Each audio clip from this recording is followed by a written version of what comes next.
Daily. Taste the Daily. తెలంగాణలో MPTC ZPTC ఎన్నికలకు సంబంధించి కీలక అప్డేట్ వచ్చింది. జనవరిలోనే పరిషత్ ఎన్నికలు జరుగుతాయనే ప్రచారం జరుగుతుండగా సీఎం రేవంత్ రెడ్డి ట్విస్ట్ ఇచ్చారు. అసెంబ్లీ సమావేశాలలో చర్చించిన తర్వాతే ఎంపీటీసీ జెడ్పీటీసీ మున్సిపల్ ఎన్నికలపై నిర్ణయం తీసుకుంటామని చెప్పారు. సీఎం ప్రకటనతో ఎంపీటీసీ జెడ్పీటీసీ ఎన్నికలు ఆలస్యం అవుతాయనే అనుమానాలు వస్తున్నాయి. పార్టీ గుర్తులపై జరిగే ఎన్నికలు కాబట్టి సీఎం రేవంత్ రెడ్డి ఆచితూచి వ్యవహరిస్తున్నారనే చర్చ సాగుతుంది. బీసీ రిజర్వేషన్ అంశమే ఎన్నికల ఆలస్యానికి కారణంగా చూపించే యోచనలో సర్కారు ఉందని తెలుస్తుంది. మరోవైపు పంచాయతీ ఎన్నికల్లో పూర్తి స్థాయిలో అనుకూల ఫలితాలు రాకపోవడం వల్లే ఎంపీటీసీ జెడ్పీటీసీ ఎన్నికలు ఆలస్యం చేస్తున్నారనే టాక్ కూడా వస్తుంది.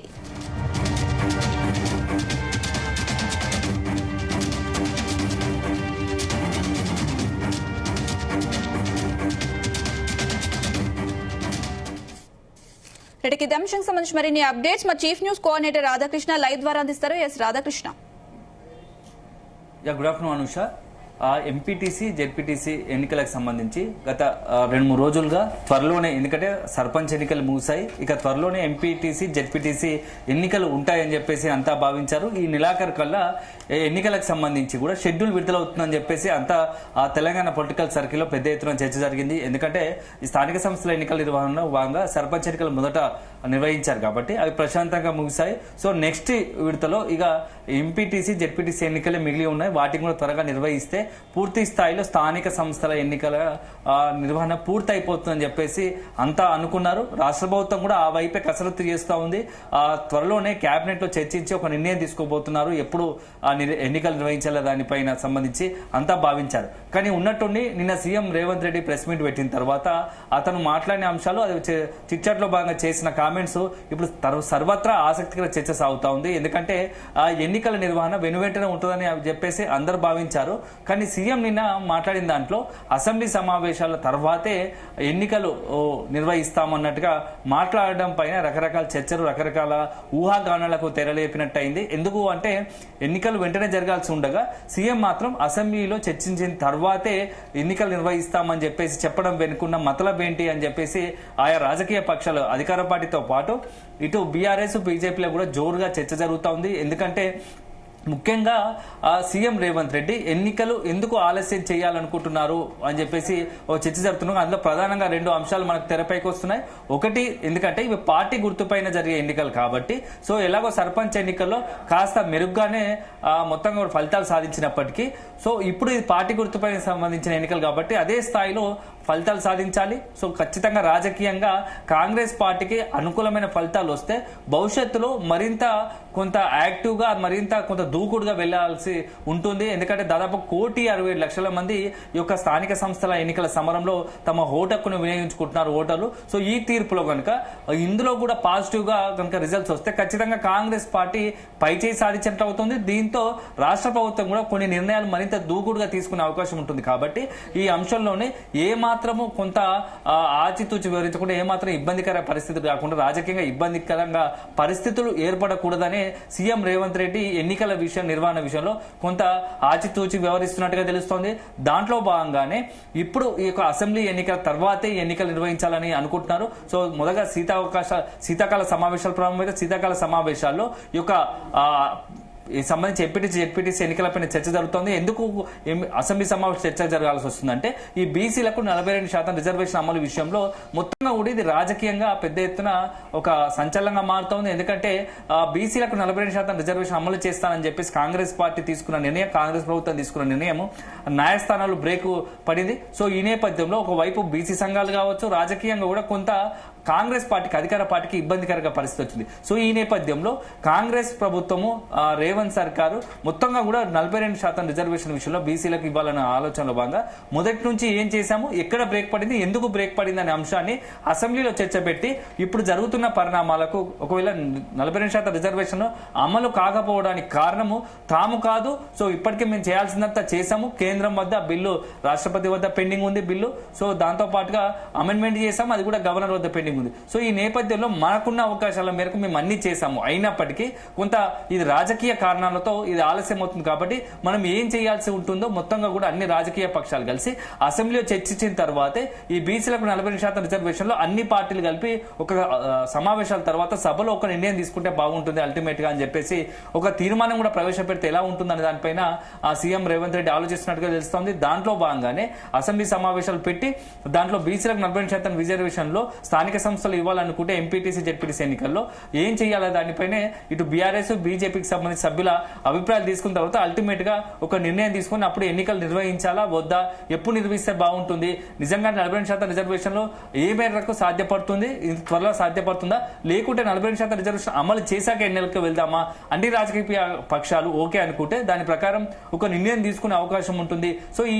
నిర్ణయంతో ఆటోమేటిక్ గా ఈ అంశంలో ఇటు ప్రతిపక్షాలను కార్నర్ చేసినట్టు అవుతుంది. అదే సందర్భంలో బీసీ సంఘాలు ఇన్ని రోజులుగా కాంగ్రెస్ పార్టీని అధికార పార్టీని టార్గెట్ చేసుకుంటూ వస్తున్నాయి. కాబట్టి దీని నుంచి బయటపడినట్టు అవుతుందని చెప్పేసి కొంత వ్యూహాత్మకంగా సీఎం రేవంత్ రెడ్డి ఆలోచించినట్టుగా ఉంది అని చెప్పేసి ఒక చర్చ జరుగుతుంది. ఇక మరొక అంశం ఏంటంటే ఇటీవల కాలంలో కొంత రాష్ట్ర ప్రభుత్వం ఇస్తున్న సంక్షేమ పథకాలు రైతు బంధు లాంటివి కావచ్చు, ఇవన్నీ కూడా కొన్ని సంక్షేమ పథకాలు రైతులు కావాల్సినటువంటి సంబంధించినటువంటి ఏదైతే పెట్టుబడి సాయం ఉందో ఈ నేపథ్యంలోనే కొంత గ్యాప్ లో కొంత నిధులు సమకూర్చుకొని ఇప్పుడు కనుక రైతులకు పెట్టుబడి సాయం అందిస్తే అది జెడ్పీటీసీ ఎంపీటీసీ ఎన్నికల లోపే కూడా కొంత సమయం తీసుకొని ఫుల్ ఫ్లెడ్జ్ గా, ఎందుకంటే రూరల్ స్థానిక సంస్థలన్నీ కూడా రూరల్ కి సంబంధించింది కాబట్టి సో గ్రామీణ ప్రాంతాల్లో పెద్ద ఎత్తున రైతులు ఉంటారు కాబట్టి వాళ్ళని కన్విన్స్ చేసుకుని వాళ్ళని సాటిస్ఫై చేసేటట్టుగా రాష్ట్ర ప్రభుత్వంతో సంబంధించి ఈ యొక్క ఎంపీటీసీ జెడ్పీటీసీ ఎన్నికల్లో ఆ యొక్క రైతుల ఓట్లు పల్లె ప్రజల ఓట్లు తమకు పడాలంటే తమకు అనుకూలంగా పడాలంటే కొంత రైతు పెట్టుబడి సాయం కూడా ఇస్తే బాగుంటుంది. ఎందుకంటే నవంబర్ చివరిలో డిసెంబర్ ఈ మాసాలను ఇవ్వాల్సింది ఇప్పటికే ఆలస్యమైంది కాబట్టి సో పనిలో పనిగా ఎన్నికలు ఎలాగో ఇప్పుడు బీసీ 40% రిజర్వేషన్ అంశం ఒకటి ఉంది కాబట్టి దీనివల్ల కొంత ఆలస్యం చేస్తూ ఇదే సందర్భాన్ని దాని రైతులకు పెట్టుబడి సాయం కింద నిధులను సమకూర్చుకుంటే రైతులకు పెట్టుబడి సాయం ఇచ్చిన తర్వాతే పూర్తి స్థాయిలో ఇక ఎంపీటీసీ జెడ్పీటీసీ ఎన్నికలు నిర్వహిస్తే అప్పుడు కాంగ్రెస్ పార్టీకి అధికార పార్టీకి అనుకూలంగా కూడా ఫలితాలు వచ్చే అవకాశం ఉంటుందని చెప్పేసి సీఎం రేవంత్ రెడ్డి భావిస్తున్నట్టు తెలుస్తోంది. సో అందుగురించే మొన్నటి వరకు ఈ డిసెంబర్ చివరిలో మొదటి జనవరి 3వ వారం 4వ వారం కల్లా పూర్తి 3వ వారం కల్లా ఎన్నికలు పూర్తి చేయాలని భావించినప్పటికీ ఇప్పుడు కొంత వ్యూహాత్మకంగా రాజకీయంగా ఉన్న నేపథ్యంలో కొంత క్రెడిట్ సాధించాలి ఎంపీటీసీ జెడ్పీటీసీ ఎన్నికల్లో ఖచ్చితంగా ఎట్టి పరిస్థితుల్లో విజయం సాధించాలనే ఒక ఉద్దేశం, మంచి ఫలితం రాబట్టాలనే ఒక ఉద్దేశంతో సీఎం రేవంత్ రెడ్డి ఎన్నికల నిర్వహణలో కాస్త ఆచితూచి వ్యవహరిస్తున్నట్టుగా తెలుస్తోంది. ఇక ఇదే సందర్భంలో ఎన్నికల నిర్వహణకు సంబంధించి ఆలస్యం అవడం పైన ఇటు బీజేపీ బీఆర్ఎస్ తీవ్రంగా కూడా కొంత విమర్శలు చేస్తా ఉంది. ఎందుకంటే రీసెంట్ గా జరిగినటువంటి సర్పంచ్ ఎన్నికల్లో అధికార పార్టీ పైన కొంత వ్యతిరేకత ఉంది. సో అందుకోసం మంచి ఫలితాలు రాలేదు. సో ఈ ఫలితాలు రాకపోవడంతో ఎంపీటీసీ జెడ్పీటీసీ ఎన్నికలకు సంబంధించిన నిర్వహణలో పూర్తిగా వెనుకడుగు వేస్తోంది. సో రాష్ట్ర ప్రభుత్వం కాంగ్రెస్ పార్టీ ఎంపీటీసీ జెడ్పీటీసీ ఎన్నికలు నిర్వహించాలా భయపడుతోంది. ఎందుకంటే ప్రజల్లో తీవ్ర వ్యతిరేకత నెలకొంది. సో 2 సంవత్సరాల కాలంలో కాంగ్రెస్ పార్టీ వచ్చినా ప్రజలకు ఏమీ చేయలేదు. సో రేవంత్ సర్కార్ పైన పూర్తి వ్యతిరేకత ఉంది కాబట్టి మొన్న రీసెంట్ గా జరిగిన సర్పంచ్ ఎన్నికల్లో వ్యతిరేకంగా ఫలితాలు వచ్చాయి. సో ఇది పార్టీ గుర్తుపై జరిగిన ఎన్నికల్లో అంత వ్యతిరేకత ఉంటే పార్టీ గుర్తుపై జరిగే ఎన్నికల్లో ఎంపీటీ జెడ్పీటీసీ ఎన్నికల్లో ఖచ్చితంగా తీవ్ర వ్యతిరేకంగా ఫలితాలు వస్తాయి. కాబట్టి అందుకోసం వెనుకడుగు వేసిందని చెప్పేసి ఇటు బీఆర్ఎస్ బీజేపీ కూడా ఒక రకంగా ఆరోపిస్తున్నాయి. సో అల్టిమేట్ గా ఇప్పుడున్న పరిస్థితుల్లో రాజకీయ పార్టీలు ఎవరికి వారుగా కూడా తమకు అనుకూలంగా ఈ యొక్క నిర్ణయాన్ని మలుచుకొని రాజకీయంగా లబ్ధి చేకూర్చే అన్ని రకాలుగా ప్రయత్నం చేస్తున్నాయి. ఒకవైపు అధికార పక్షం ఎన్నికల ఆలస్యం అయితే ప్రజలకు ఏ విధంగా మన ఓట్లు రాబట్టుకోవడానికి ఏమేం చేయొచ్చో సంక్షేమ పథకాల ద్వారా కొంత తమ వైపు తిప్పుకోవడానికి ప్రయత్నం చేస్తుంటారు. అదే సందర్భంలో బీసీ సంఘాల నుంచి పెద్ద ఎత్తున ఒక రకంగా అధికార పార్టీపై ఒత్తిడి ఉంది. ఖచ్చితంగా 40% రిజర్వేషన్ అమలు చేయాల్సిందే, ఇందుకు పార్టీ గుర్తుపై కాబట్టి. సో ఏ రకంగా పాసిబుల్ ఉంటుంది 40% రిజర్వేషన్ అమలు కోసం అని చెప్పేసి ఇప్పుడు చర్చ జరుగుతున్న నేపథ్యంలో బీసీ సంఘాలు ఒకవైపు కాంగ్రెస్ పార్టీపై ఒత్తిడి తెస్తున్న నేపథ్యంలో దీనికి ఏ రకంగా చెక్కు పెట్టాలి. సో బీసీలను సంఘాలను బీసీల మొత్తం కూడా ఎంటైర్ తెలంగాణలో అత్యధికంగా ఉన్నటువంటి సుమారుగా 58% పైగా ఉన్నటువంటి బీసీలందరినీ కూడా పూర్తి స్థాయిలో బీసీలను కొంత సంతృప్తి పరిచేలా ఎలాంటి నిర్ణయం తీసుకెళ్లాలి అనే దానిపైనే రాష్ట్ర ప్రభుత్వం కసరత్తు చేస్తున్నట్టు తెలుస్తుంది. దాంట్లో భాగంగా అసెంబ్లీ సమావేశాలు పెట్టి దాంట్లో బీసీ రిజర్వేషన్ల అమలుకు సంబంధించి ఒక రాధాకృష్ణ అసెంబ్లీ వేదికగా ప్రత్యేక చర్చను పరిగణలోకి తీసుకుంటామని సీఎం స్పష్టం చేశారు. స్థానిక సంస్థల పాలనను మరింత పటిష్టం చేసే దిశగా ప్రభుత్వం అడుగులు వేస్తుంది అనుకోవచ్చా? ఇక ఖచ్చితంగా ఇప్పటికే ఎందుకంటే ఆలస్యమైంది. సుమారుగా 21 నెలలు అయిపోయినాయి స్థానిక సంస్థల ఎన్నికలను నిర్వహించి. సో గ్రామాలకు సంబంధించి పంచాయతీలకు సంబంధించి నిధులు కూడా కేంద్రం నుంచి రావాల్సిన అన్ని కూడా పెండింగ్ లో ఉన్నాయి. దాదాపుగా 4,000 కోట్ల నిధులు కేంద్రం నుంచి రావాల్సింది పంచాయతీలకు. అవన్నీ కూడా కొంత పెండింగ్ లో ఉన్న నేపథ్యంలో త్వరితగతిన ఎన్నికలు పూర్తి చేస్తే కేంద్రం నుంచి రావాల్సినటువంటి పంచాయతీలకు రావాల్సినటువంటి నిధులు వెంటనే వచ్చి ఆ రకంగా పల్లెల్లో గ్రామ పంచాయతీలో కొంత అభివృద్ధిగా అనేది ముందుకు వెళ్తుంది. ఎందుకంటే పల్లెలు వెనుకబడి అని చెప్పేసి ఒకటి ఉంది. సో నిధుల కొరత ఉన్నది. సో అన్ని ఆ గ్రామ పంచాయతీలకు నిధుల కొరత తీరి అభివృద్ధికి కొంత దోహదపడ్డట్టుగా ఉంటాయి. సో ఆ గ్రామాల్లో నెలకొన్న సమస్యలకు కొంత పరిష్కారం దొరికే అవకాశం ఉంటుందని చెప్పేసి చాలా రోజుల తర్వాత ఎన్నికలు ఆలస్యమైనప్పటికీ నిర్వహించారు. సో ఆ రాష్ట్ర ప్రభుత్వం అనుకున్నట్టుగానే సర్పంచ్ ఎన్నికలు అయితే ముగిశాయి. కానీ ఇప్పుడు ఈ జెడ్పీటీసీ ఎంపీటీసీ ఎన్నికల విషయంలో మాత్రం కాస్త గందరగోళం. ఎందుకంటే సీఎం నిన్న చేసిన కామెంట్స్ తో ఇప్పట్లో ఎన్నికలు ఉండవేమో. ఎందుకంటే ఒక బయట జరుగుతున్న ప్రచారం ప్రకారము ఈ ఎన్నికలు యాక్చువల్ గా జనవరి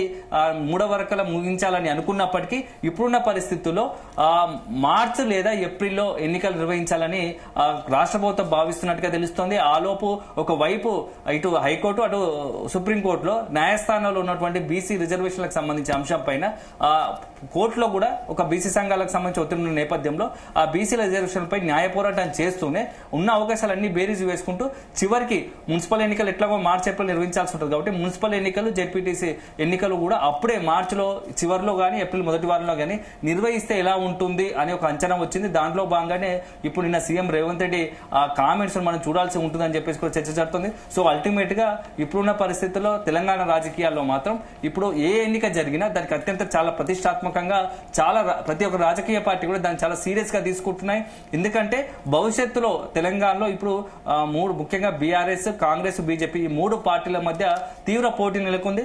నెక్స్ట్ కనుక అసెంబ్లీ ఎన్నికల్లో అధికారంకి రావాలంటే ఇప్పటి నుంచే ప్రజల్లో ముందుండి ఆ ప్రజల యొక్క ఆదరణ చూడగొనడానికి అన్ని రకాలుగా ప్రయత్నాలు చేస్తున్నాయి. సో ఏ ఎన్నిక జరిగినా తమ వైపే ప్రజలు నిలబడ్డారని చెప్పేసి చూపించడానికి అన్ని రకాలుగా ప్రయత్నాలు చేస్తూ ఉన్నాయి. అన్ని రకాలుగా ప్రజల ముందు వెళ్లి ప్రజల్లో ఆ పార్టీని బలోపేతం చేసుకునేలాగా అన్ని అడుగులు వేస్తున్నాయి. సో దాంట్లో భాగంగానే ఇప్పుడు ఇటు కాంగ్రెస్ కావచ్చు, బీజేపీ కావచ్చు, బీఆర్ఎస్ కావచ్చు స్థానిక సంస్థల నుంచి మున్సిపల్ భవిష్యత్తులో జరిగే ఎన్నికల్లో కూడా ఇట్లాంటి తీవ్ర పోరు ఉండడం ఖాయంగా కనిపిస్తుంది. Anusha. Right Radhakrishna, thank you.